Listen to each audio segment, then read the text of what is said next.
श्री गणेशाय नमः। श्री महासरस्वते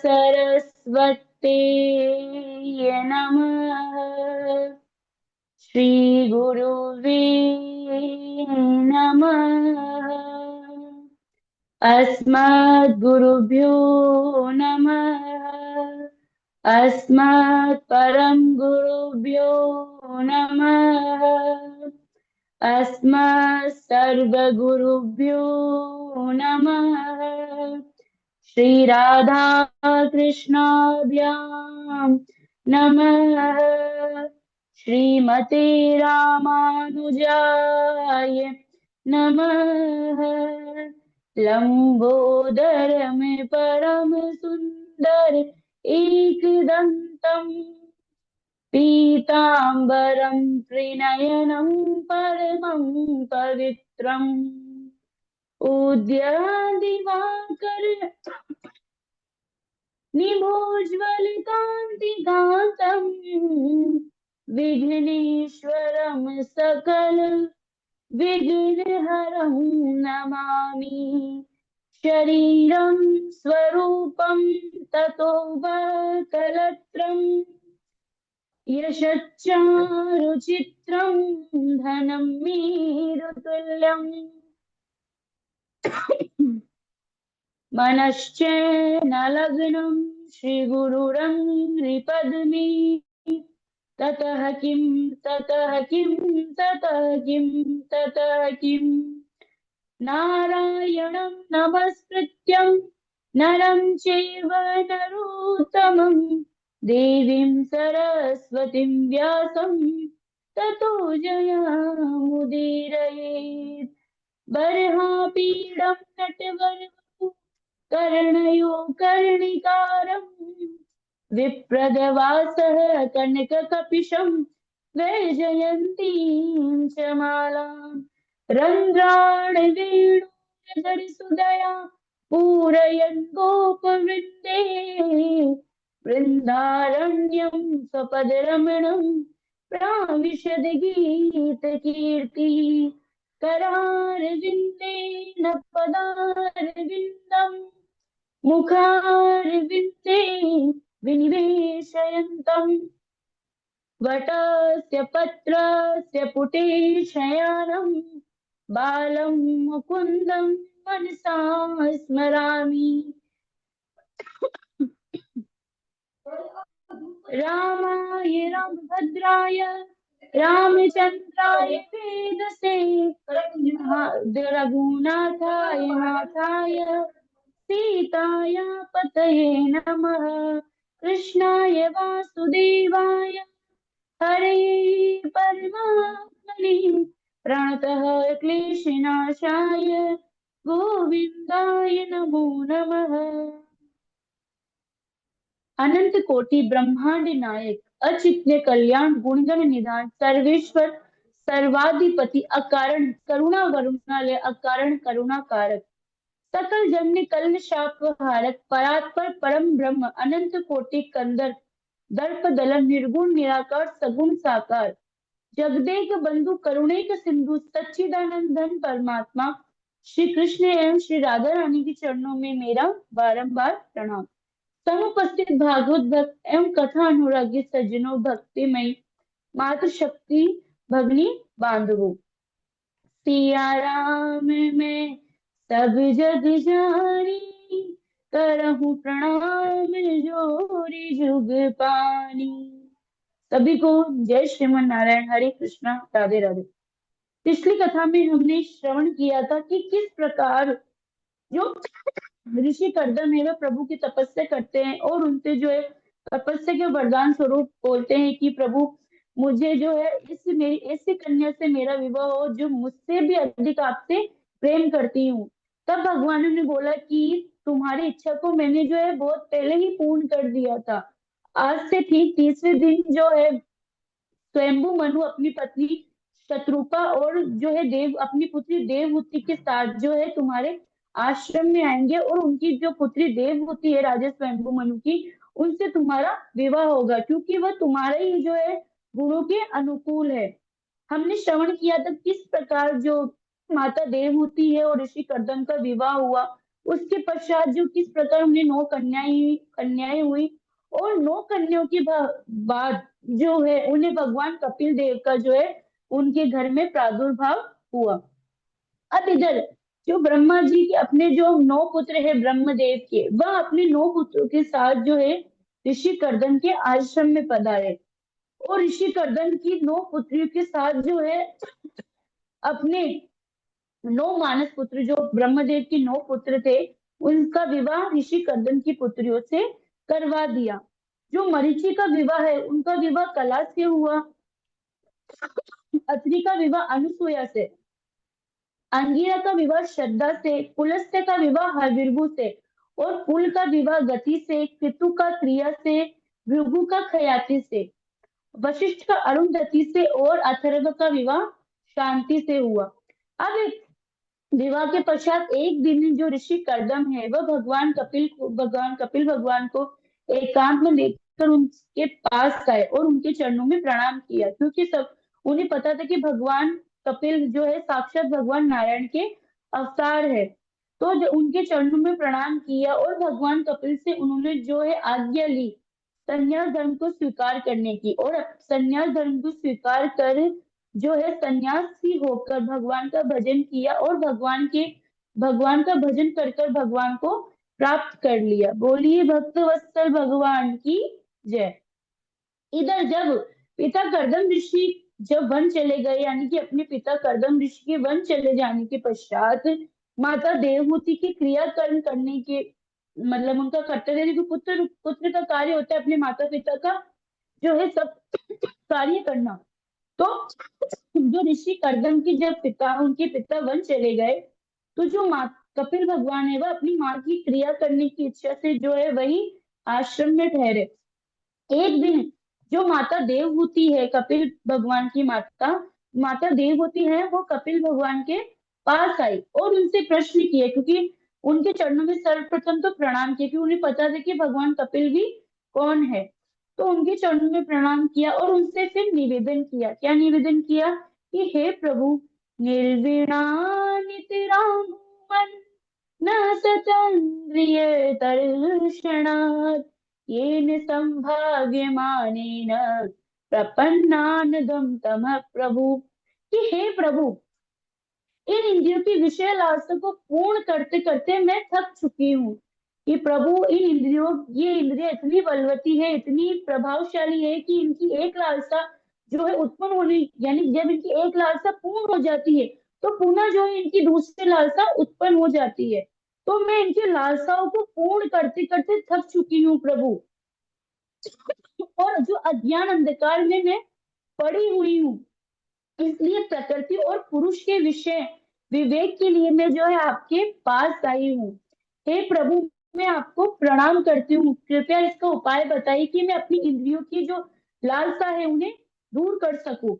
तब जब माता देव से उनसे प्रश्न पूछती है, तो जो कपिल भगवान है वह उनसे कहते हैं कि हे माता, योग आध्यात्मिका पुंसा मतोनि श्रेयसाय से मतोनि श्रेयसाय में अत्यंतो परतिर्यत्र दुखस्य च सुखस्य च।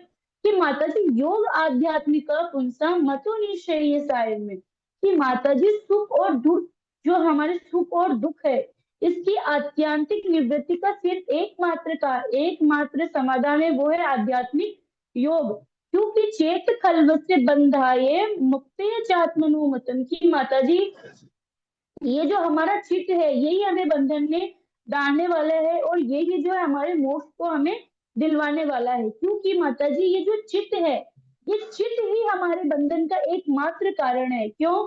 क्योंकि जब ये चित्त संसारी जो चीजें हैं, जो हमारी जो भगवान नारायण की माया है, यदि जो है संसार में यदि हमारा चित्त फंस जाता है तो वह जो है हमें नारायण से दूर कर देता है। यानी कि गुण विषय में यदि संसारिक गुणों के विषय में आसक्त हो गया हमारा मन, तो वह हमारे सिर्फ और सिर्फ बंधनों का हेतु होता है। परंतु यदि यही मन साक्षात भगवान परमात्मा के चरणों में लग जाए तो उसी से जो है हमारा कल्याण हो जाता है और हम जो है मोक्ष को प्राप्त कर लेते हैं। क्योंकि मन के हारे हार है मन के जीते जीत, मन ही मिलावत राम सो, मन ही करत अजीत। कि हमारा मन ही जो है हमें नारायण के पास ले जाता है और हमारा मन ही हमें नारायण से दूर कर देता है। क्यों? इसलिए हमें अपने मन को वश में करने की आवश्यकता है। उसके लिए सिर्फ और सिर्फ एक ही उपाय है, वो है आध्यात्मिक योग। माता जी, इसलिए हमें सदा सर्वदा संत पुरुषों का, संत महात्माओं का ही जो है संग करना चाहिए। क्योंकि भगवान, जो कपिल भगवान है, वो कह रहे थे माता जी, तितिक्षव कारुणी का सुहृद सर्वदेहिना, अजात शास्त्र शांत साधव साधु भूषणा। तितिक्षव अर्थात जो परम सहनशील है, अहेतु कारण जो करुणा कारक है, समस्त प्राणियों के प्रति जो सौहार्द करने वाले हैं, रखने वाले, जो शत्रुता से परे है, जिनमें शत्रुता का भाव भी नहीं है, जो परम शांत है, साधु पुरुष है, प्रतिदिन जो है मेरी कथाओं का गान करते हैं, मेरे चरित्रों का श्रवण करते हैं और मेरी कथाओं को जो है जो है मनुष्य को सुनाते हैं, मेरी लीला चरित्रों का गान करते हैं, जिसका श्रवण करने से जो है उनके संसार में जो आसक्ति है, वो आसक्ति छूट जाती है और उनका जो है मुझ में प्रेम प्रेम जो है उत्पन्न हो जाता है और उनकी संसार से नहीं बल्कि तो मुझ में आसक्ति हो जाती है। संसार से तो आसक्ति छूट जाती है और मुझ में आसक्ति उत्पन्न हो जाती है। मेरी भक्ति की उन्हें प्राप्ति होती है। माता देवहूति पुनः प्रश्न करती है कि प्रभु, काचित्वयुचिता भक्ति ईदर्शी मम गोचरा, यया पदम ते निर्वाण मंजसान वाष्णवाहम। कि प्रभु, मुझ जैसे आपने जो बताया है वो मुझे, मतलब आपने जो भी बताया है वो मुझे, उससे जो मेरे अज्ञान का जो पर्दा है वह, मेरे जो अज्ञान का जो पर्दा है वह धीरे धीरे समाप्त हो रहा है। लेकिन प्रभु, आपने जो भक्ति बताई है वो भक्ति मुझ जैसे अबला स्त्री के लिए क्या श्रेष्ठ है? यानी कि प्रभु, आप मुझे, मुझ जैसे अबला स्त्री के लिए जो है किस प्रकार की भक्ति श्रेष्ठ है और किस प्रकार की भक्ति कर कर मैं जो है निर्वाण पद को सफलता पूर्वक प्राप्त कर सकती हूँ। आपके चरण कमलों का जो है ध्यान, किस प्रकार की भक्ति करके जो है मैं आपके चरण कमलों को प्राप्त कर सकती हूँ और अपने मोक्ष को प्राप्त कर सकती हूँ। कपिल भगवान कहते हैं कि हे माता जी, मेरी निष्काम भक्ति जो है उसे मैंने मोक्ष से भी श्रेष्ठ माना है। यानी कि जो निष्काम भक्ति है वह हर किसी को प्राप्त नहीं होती है। भक्ति तो बहुत करते हैं लेकिन निष्काम भक्ति हर कोई वैरागी ही करता है। यानी कि माता जी, मैंने जो है अपनी निष्काम भक्ति को मुक्ति से भी श्रेष्ठ माना है। जैसे जो जठरानल, जब मनुष्य भोजन करता है तो उसके पेट में जठराग्नि जो उत्पन्न होती है, अग्नि, वो उसके खाए हुए अन्न को पचा देती है। उसी प्रकार जो मेरी निष्काम भक्ति है वह इस संसार में जो ये मनुष्य की जो शरीर की जो संसारिक माया बंधन है, इन बंधनों को, संसार में जो उसके मोक्ष को जो जो बाधा उत्पन्न होती है, उन बाधाओं को नाश कर देती है, उन बाधाओं को समाप्त कर देती है और इस जो संस्कारों से प्राप्त होने वाले इस लिंग शरीर को भी जलाकर भस्म कर देती है। माता जी, इस संसार में सबसे बड़ा साधन यही है कि मेरी भक्ति करना, अर्थात सबसे बड़ा साधन ये है कि तीव्र भक्ति के द्वारा, तीव्र भक्ति योग के द्वारा प्राणी जो है मुझ में मन लगाकर स्थिर होकर रहे। यानी कि सिर्फ और सिर्फ मुझे, मेरा ही ध्यान करे, मुझे ही सर्वत्र जो है मेरे गुणों का, मेरे लीला चरित्र का ध्यान करता रहे और मुझ में मन लगाकर स्थिर हो जाए। माता देवहूति उनके जो है उत्तर सुनकर पुनः प्रश्न करती है कि हे माता जी, प्रभु, कि हे प्रभु, प्रकृति कितने तत्व है? यानी कि हमारे प्रकृति में कितने तत्व होते हैं? तो जो प्रकृति में रहते हुए मनुष्य किस प्रकार जो है मोक्ष को प्राप्त कर सकता है, किस प्रकार से उन प्रकृति जो तत्व है, अपने संसार की जो बंधन है उनसे मुक्त हो सकता है? तो माता देवहूति जी इस प्रकार प्रश्न करने पर जो कपिल भगवान है वह कहते हैं कि हे माता जी, पंचभी ब्रह्म चतुर्भिर्दशवस्थिता, एतच्चतुर्विंशतिकं गणं प्रादानिकं विदु। कि हे माता जी, आपने जो तत्व पूछे हैं प्रकृति की, प्रकृति की जो है पृथ्वी, जल, तेज, वायु, आकाश और ये तो है पंच महाभूत, शब्द, स्पर्श, रूप, रस, गंध, ये पांच तन्मात्राएं और जो है मनुष्य की 10 इंद्रियां होती है, 5 ज्ञान इंद्रिया और 5 कर्म इंद्रिया। इस प्रकार जो है प्रकृति के पूरे 24 तत्व है। माता जी, जिस प्रकार जल में जब सूर्य का प्रतिबिंब बनता है, तो जो सूर्य का प्रतिबिंब होता है उस पर जो जल की शीतलता है, जल की जो चंचलता है आदि का कोई भी प्रभाव नहीं पड़ता है।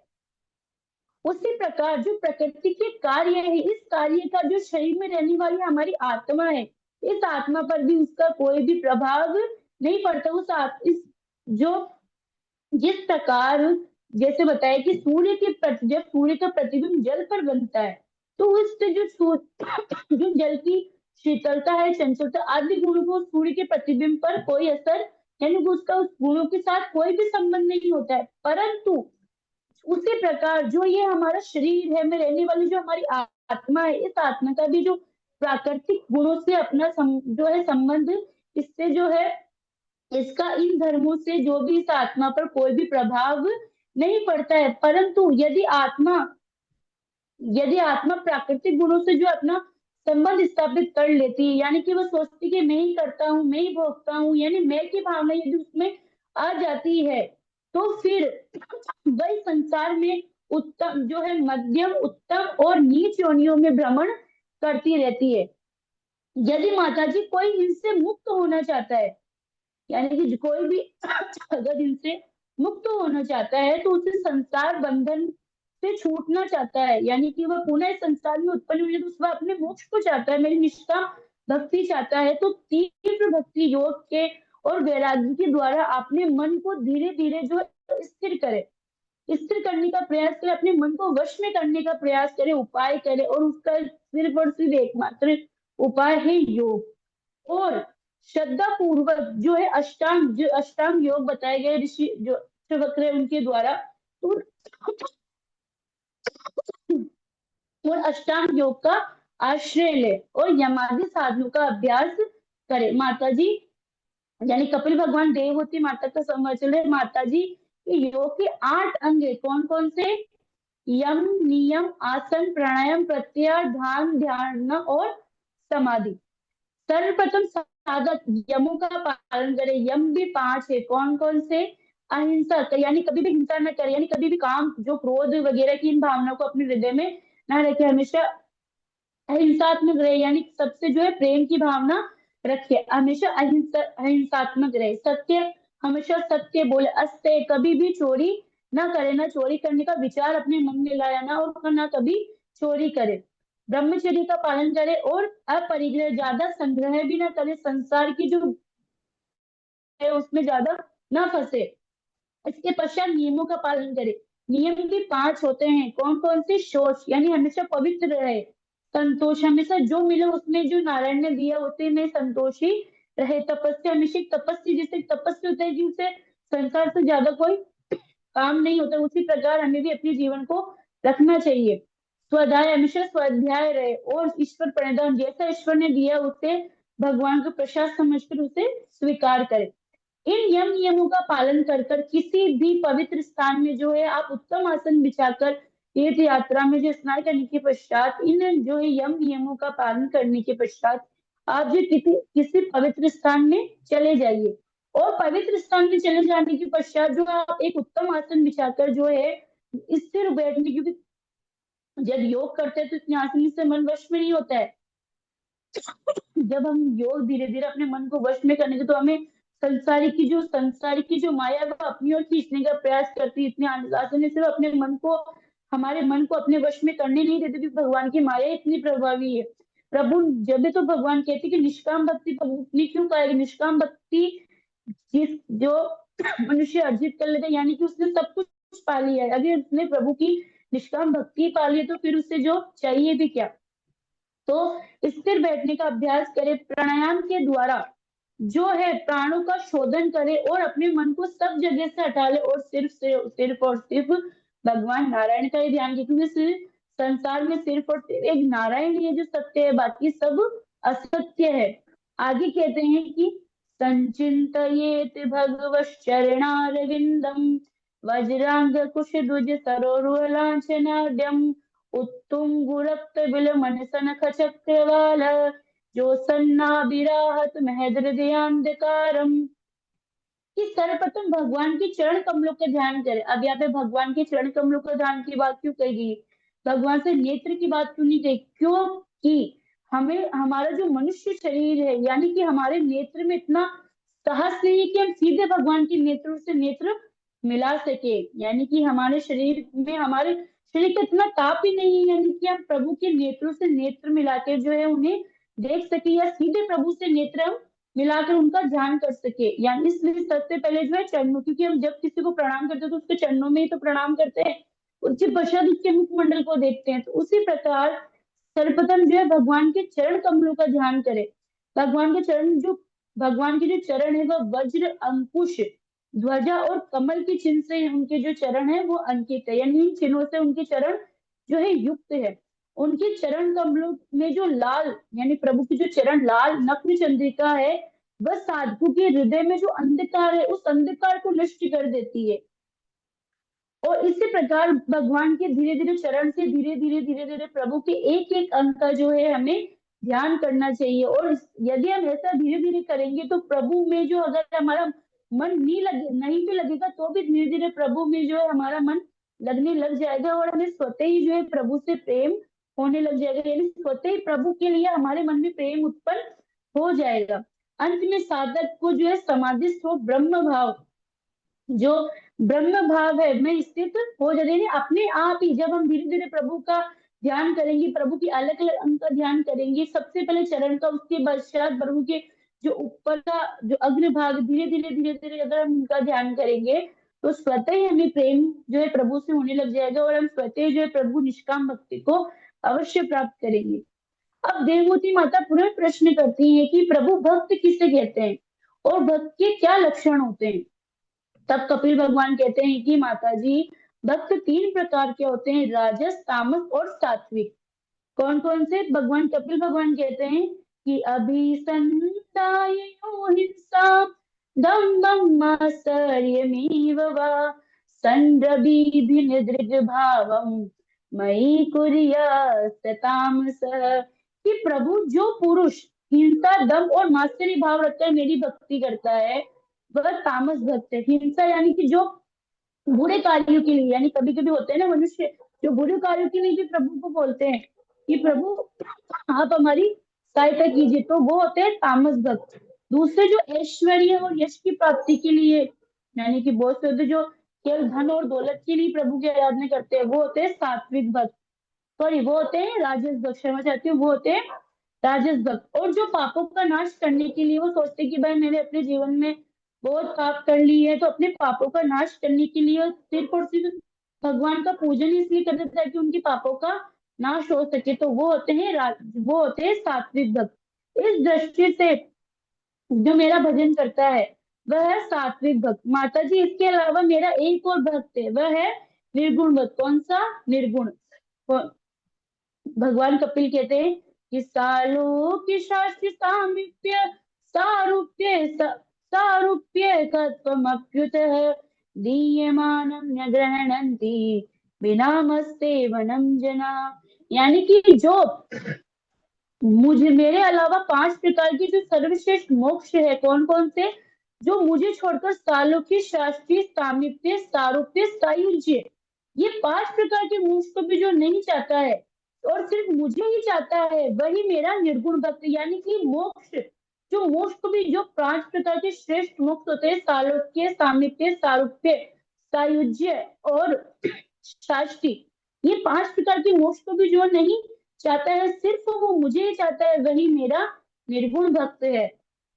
अब जो मोक्ष को भी नहीं चाहता है वही भक्त मेरा निर्गुण भक्त है। भगवान ने जो राजस तामस और जो वो भक्त थे उनसे श्रेष्ठ भी जो है निर्गुण भक्त को बताई, तो हमें निर्गुण भक्त बनने जैसा प्रयास करना चाहिए। माता देवती पुनः प्रश्न करती हैं कि प्रभु जिसका हृदय अपने घर में और अपने शरीर में ही है, यानी कि जिसका मन जो है देह में और गेह में आसक्त हो सकता है, उसकी क्या गति होती है। यानी बहुत से मनुष्य को रहता है जिसका अपने घर में और अपने ही शरीर में जो है उनका मन लगा रहता है। तो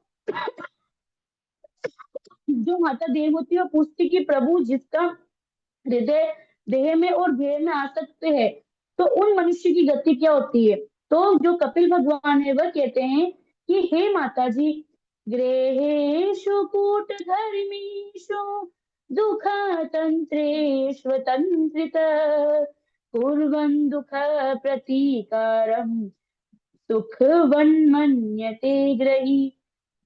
कि हे माता जी, देह और गेह में आसक्त जिस मनुष्य का हृदय होता है, यदि जैसे मान लीजिए कि कोई मनुष्य है, उसके शरीर में या उसके घर में कोई पड़ पीड़ा है, और यदि उसने उसका समाधान कर लिया तो वो उसे सुख मान लेता है कि यही मेरा असली सुख है। यानी कि यदि मनुष्य के शरीर में या उसके घर में कोई विपदा आती है और यदि उस विपदा का समाधान निकल जाता है तो मनुष्य जो है उसे सुख मान लेता है कि हाँ भाई, मुझे तो अच्छा जो है सुख मिल गया है, मेरा तो यही सुख है। तो वह सुख नहीं होता है, असली सुख होता है भगवान की निष्काम भक्ति करना। वह अनेकों प्रकार से जो मनुष्य है, जो उस देह और घेह की पीड़ा को जब उसका प्रतिकार कर लेता है तो उसे सुख मानता है।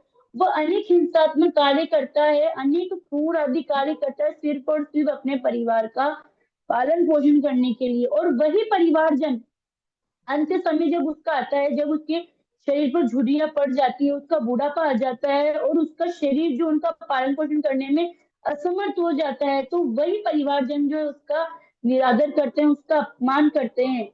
जब बुढ़ापा आ जाता है उसके शरीर में झुर्रियां पड़ जाती है, उसका शरीर अनेकों रोगों से, क्योंकि देखते हैं ना वृद्धावस्था में मनुष्य को बहुत सी पीड़ाएं होती है, अभी तो युवावस्था में भी होती है लेकिन वृद्धावस्था में कुछ ज्यादा होती है। तो जब मनुष्य का वृद्धावस्था आती है तो उसके शरीर में झुर्रियां पड़ जाती है, उसका जो शरीर है सभी रोगों से ग्रस्त हो जाता है, और उसकी जो जठराग्नि जो है वो मंद पड़ जाती है, उसका भोजन अच्छे से नहीं पचता है और उसका शरीर बिल्कुल भी काम नहीं करता है। कफ के कारण उसकी जो नाड़ियां है वो रुक जाती है, उसकी जो कंठ है वो गुड़गुड़ाने लगते हैं। और जब उसकी मृत्यु का समय निकट आता है तो वही परिवारजन जो उसे घेर कर खड़े हो जाते हैं, परंतु उनके बोलने पर भी जो है वो उनसे पूछते कि क्या हुआ, आपको क्या हुआ, लेकिन फिर भी वह जो जीव है वह बोलने में असमर्थ हो जाता है, उससे बोला भी नहीं जाता। उसी समय जो यम के दो दूत है, क्योंकि वो दूत सिर्फ और सिर्फ उस जीव को दिखाई देते हैं जिसका समय निकट आया, तो जो यम के दो दूत है वो इतने भयंकर होते हैं, दो दूत उस जीव के सामने आके खड़े हो जाते हैं। वह परिवारजन को नहीं दिखते, सिर्फ और सिर्फ उस प्राणी को ही दिखते हैं, उस जीव को दिखते हैं। तो जो यम के दो भयंकर दूत है वह आकर उसके सामने खड़े हो जाते हैं, और वो इतने भयंकर होते हैं कि जिन्हें देखकर भय के कारण उस जीव का मल मूत्र तक भी छूट जाता है। उस समय कहते हैं कि पेट और उसका प्राणांत हो जाता है, क्योंकि मनुष्य ये जो है, मनुष्य के प्राण निकलने के 10 द्वार होते हैं, उसमें मल मूत्र भी जो है एक जो उनका भी द्वार होता है। तो उसी उस समय फिर उसके पश्चात जो उस जीव का प्राणांत होता है, प्राणांत जो है वो हो जाता है। उस समय कहते हैं कि पेट पकड़ कर माता रोवे, बाह पकड़ कर भाई, लपट झपट कर चिड़िया रोवे, हंस अकेला जाई।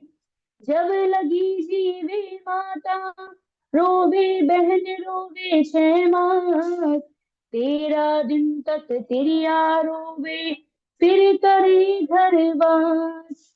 4 गजी 4 गजी मंगाया, जटा काट की घोड़ी, चारों कोण आग लगा दियो, फूक दियो जैसे होड़ी। यानी कि जिस कहते हैं कि जिस शरीर को मनुष्य इतना सजाता है, इतना सजाता है, क्रीम बड़े बड़े इतने महंगे प्रोडक्ट्स अपने शरीर पर लगाता है, अपनी त्वचा पर लगाता है, हजारों लाखों रुपए अपने जो है क्रीम इत्यादि में खर्च करता है, उस मनुष्य का अंत समय में उसके शरीर की क्या गति होती है कि हाथ जले जैसे लाकड़ी, केस जले जैसे घास, सोने जैसी काया जली गई, कौन आयो पास। कहत कबीर सुनो भाई साधु, छोड़ो जग की आस। यानी कि मनुष्य इतना करता है अपने शरीर के लिए, अंत समय में उस मनुष्य को जो है उसी के परिवारजन ले जाके जो है आग में धकेल देते हैं और उसके शरीर की आग लगा देते हैं, और कोई उसके पास भी नहीं जाते कि भाई कहीं शरीर की लप जो अग्नि की लपटें हुए हमें भी अपने साथ ना ले जाए। इसलिए जो कबीर भगवान जो संत कबीर है वे कहते हैं कि हमें इस जगत की नहीं अपितु जगदीश की जो है जगदीश की शरण लेनी चाहिए। जगत से हमारा कोई काम नहीं है, हमारा काम तो जगदीश्वर से है, जगदीश नारायण से है। तो इसलिए हमें जगी की नहीं अपितु जगी जगदीश की आस जो है आस करनी चाहिए। अब जब उस मनुष्य का प्राणांत हो जाता है तो यमदूत जो है उसे यम यातना, जो जिसे हम नर्क कहते हैं, उस नर्क में ले जाते हैं। वहां उसे अनेकों प्रकार की जो है यातनाओं को दिया जाता है। उसके कर्मों के अनुसार उसे जो अलग अलग यातनाएं, जिस जिस प्रकार कैसे उसने कर्म किए, कैसा दुर्व्यवहार किया, कैसे व्यभिचार किया, उस प्रकार से जो है उसे अनेक यातनाएं नरक में दी जाती है। अब जब वो नरक की अपने जो कर्मों की यातनाओं को भोग लेता है तो उसके पश्चात जो है पुनः वह पृथ्वी में आता है, और पृथ्वी में आकर पुनः वह सूकर फूकर और जो नीच योनियों में जन्म लेने के पश्चात फिर पुनः वह जो है माता के गर्भ में आता है। 10 दिन जो माता के गर्भ में आने के पश्चात जो है वह 5 रात्रि में बुलबुले का आकार का हो जाता है। 10 दिन में वह बेर के समान हो जाता है। 20 दिन में जो है वह अंडे के बराबर हो जाता है। 1 महीने में उसका जो है शीश निकल जाता है, और 2 महीने में उसके हाथ और पैर उत्पन्न हो जाते हैं। तीसरे महीने में उसके नख रोम हड्डियां और जो स्त्री पुरुष के चिन्ह होते हैं वह उत्पन्न हो जाते हैं। उसके पश्चात 5वें महीने में जो है उसे भूख प्यास जो है इत्यादि लगने लगती है। 6ठे महीने में जो है उससे जेर से बंधा हुआ ये माता के दक्षिण कोख में जो है उत्पन्न हो जाए, यानी माता की जो दक्षिण कोख होता है उसमें पड़ा रहता है। उस समय माता के खाए हुए अन्न से जो है उसकी धातुएं बढ़ने लगती है, और ये माता जो मलमूत्र की गड्ढे में पड़ा रहता है। अब इस प्रकार कहते हैं गर्भावस्था में कभी भी माता को तीखा चरपरा ऐसा भोजन नहीं करना चाहिए। कहते हैं कि यदि माता जो भी तीखा गर्म सूखा चरपरा जो भी भोजन करती है उससे जो शिशु होता है उसे बहुत ही भयंकर वेदना होती है। कहते हैं ना कि शिशु लात मारा, वो इस कारण से होता है। जो शिशु को जो है बहुत ही भयंकर वेदना होती है कि जो माता गर्म चीजें खाती है उससे शिशु के शरीर में जो है जलन होती है, उससे बहुत उसे वेदना होती है। उस समय वह जो है शिशु बहुत व्यथित हो जाता है और भगवान से हाथ जोड़कर उनकी स्तुति करता है कि हे प्रभु, तो हम वसन्नपि प्रभु भवो दुःखवाहिरन्धकूपे यत्रोपयतां सर्वतिरेव माया मिथ्यामतिर्यदनुसंसति चक्रमेधात्।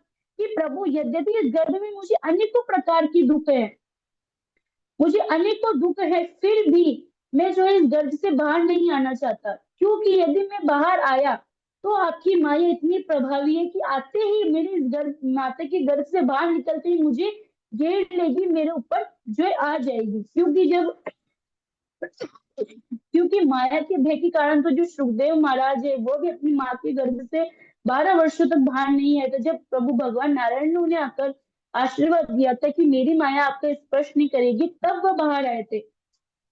तो इसी प्रकार वह जो जीव है वह भी भगवान से प्रार्थना करता है कि प्रभु इस गर्भ में मुझे भले ही जो है बहुत दुख है, फिर भी मैं इससे बाहर नहीं आना चाहता। क्यों? क्योंकि यदि मैं बाहर आया तो आपकी माया इतनी प्रभावी है कि मुझे घेर लेगी, जिसके कारण बारंबार जो है संसार चक्र में मुझे पुनः पुनः इस जो है संसार में पुनः मुझे आना पड़ेगा।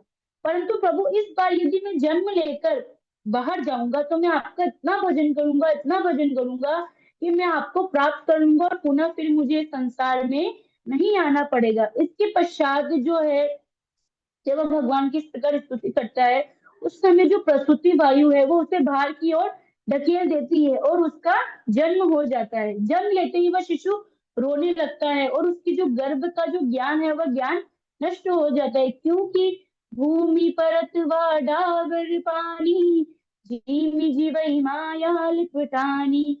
कि जैसे पृथ्वी में जो बारिश का जल होता है, बरसात की जो बूंदी होती है, जब वो पृथ्वी पर आके गिरती है तो आकाश से जब आई तब तो वो स्वच्छ होती है, लेकिन जैसे ही पृथ्वी में आके गिरती है तो उसका जो जल है वह मेला हो जाता है, जो है मटमेला हो जाता है, धुंधला हो जाता है, गंदला हो जाता है। ऐसे जब शिशु का जन्म होता है तो उसके अनेकों प्रकार के सांस्कृतिक बंधन होते हैं। कोई उसके माता पिता होते हैं, कोई दादा दादी होते हैं, कोई चाचा चाची, कोई ताऊ ताई, कोई भाई बहन इत्यादि, उसके जो संसारी बंधन उत्पन्न हो जाते हैं। ये इस प्रकार जब उसकी बाल्य अवस्था होती है, कुमार अवस्था आती है, तो कुमार अवस्था को जो है पार कर कर वह फिर युवावस्था में आता है, और युवावस्था बड़ी खतरनाक होती है। युवावस्था से हर मनुष्य को जो है संभल कर चलना चाहिए, क्योंकि युवावस्था के विषय में जो बाण भट्ट द्वारा आश्रित और कादम्बरी का उप जो है, तो उन्होंने भी शुक्राचार्य उपदेश में युवावस्था के बारे में ही बताया है कि युवावस्था के समय मनुष्य को क्या क्या कार्य करना चाहिए और किस किस चीजों से जो है उससे दूर रहना चाहिए। अब जब उनको युवावस्था को प्राप्त होता है कि क्योंकि जब युवावस्था आती है तो मनुष्य के मन में जो है कामनाएं उत्पन्न होती है, वो सोचता है कि मैं ये भी ग्रहण कर लूं, मैं वो भी ग्रहण कर लूं, मैं जो संसार में जो कुछ भी है वह सब मेरे पास हो। तो जब उसकी वह कामनाएं पूर्ण नहीं होती है तो उससे जो उससे क्रोध आता है, क्रोध से उसकी स्मृति जो होती है वह उसकी स्मृति का नाश होता है, उस स्मृति के नाश होने से उसकी बुद्धि का नाश हो जाता है, और जब उसकी बुद्धि का ही नाश हो गया तो फिर मनुष्य का पतन तो निश्चित ही है। इसलिए कभी भी मनुष्य को जो है युवावस्था में हो चाहे कोई सी वस्तु, क्रोध को नियंत्रण करने का प्रयास अवश्य करना चाहिए। तो जैसे यदि उसकी जब कामनाएं पूर्ण है तो उसको क्रोध आता है, क्रोध आते ही उसकी स्मृति शक्ति नष्ट होती है, बुद्धि का नाश होता है, उसका पतन हो जाता है, और वह सिर्फ और सिर्फ स्त्रियों के हाथों का खिलौना बनकर रह जाता है, स्त्रियों के हाथों का एक खिलौना बन जाता है, जैसे जैसे उसकी स्त्री बोलती है और वैसे वैसे वह कार्य जो है करता है। माता जी यानी कपिल भगवान कहते हैं कि माता जी इस स्त्री रूपणी माया को तो देखिए कितनी प्रभावशाली है, जो बड़े बड़े दिग्विजय राजा ऋषि विश्वामित्र की तपस्या भी तो एक स्त्री अप्सरा मेनका ने तो तब भंग की थी। तो माता जी ये स्त्री रूपी जो माया है वो इतनी बलवती है कि ये बड़े बड़े दिग्विजय राजा को भी अपनी भ्रिकुटी विलास मात्रा से जो है परास्त कर देती है, अपने पैरों से कुचल देती है। कपिल भगवान कहते हैं कि माता जी जो योग पद को प्राप्त करना चाहते हैं उन्हें कभी भी स्त्रियों का संग नहीं करना चाहिए। कहते हैं कपिल भगवान कि संगम न कुर्यात् प्रमदातु जातु योगस्य पारं परमारुरुक्षु मस्तेवया प्रतिलब्धात्मलाभो वदन्ति या निर्यद्वारमस्य। कि माता जी जो योग के परम जो पद को है उन्हें प्राप्त करना चाहते हैं, उन्हें कभी भी स्त्रियों का संग नहीं करना चाहिए, उन्हें हमेशा स्त्रियों से जो है दूर रहना चाहिए। कपिल भगवान जब इस प्रकार उपदेश देते हैं जो तो माता जो देव होती है उनके अज्ञान का जो पर्दा है उस पर्दे का समाप्त होता है, और वह भगवान कपिल को प्रणाम करती है और अपने ब्रह्म स्वरूप को प्राप्त हो जाती है। उनका जो शरीर है जब वह ब्रह्म स्वरूप को प्राप्त होती है तो उनका जो शरीर है वह सिद्धा नदी के रूप में जो है परिणित हो जाता है, और जहां पर उन्हें सिद्धि मिलती है वह इस बार सिद्धि पद के नाम से विख्यात होता है। अब अपनी माता की मुक्ति को देखकर जो भगवान कपिल है वह भगवान पूर्व उत्तर की कोण में जो ईशान है वह गंगा सागर में जो है चले जाते हैं। बोलिए कपिल भगवान की जय, श्री सुखदेव महाराज की जय, श्री राधा रानी सरकार की जय, श्रीमद् भागवत महापुराण की जय। कृष्णाय वासुदेवाय हरे परमात्मने प्रणतः क्लेशनाशाय गोविंदाय नमो नमः। राधे राधे गुरु जी। ठीक है, बहुत अच्छा मास्टर जी, गुरु जी कृपा बनी रहे, बहुत अच्छा। ठीक है, आज की तक रिकॉर्डिंग श्लोकों की रिकॉर्डिंग थोड़ी देर से आ जाएगा, हम भी थोड़ा सा कहीं पर आए हुए थे। ठीक है।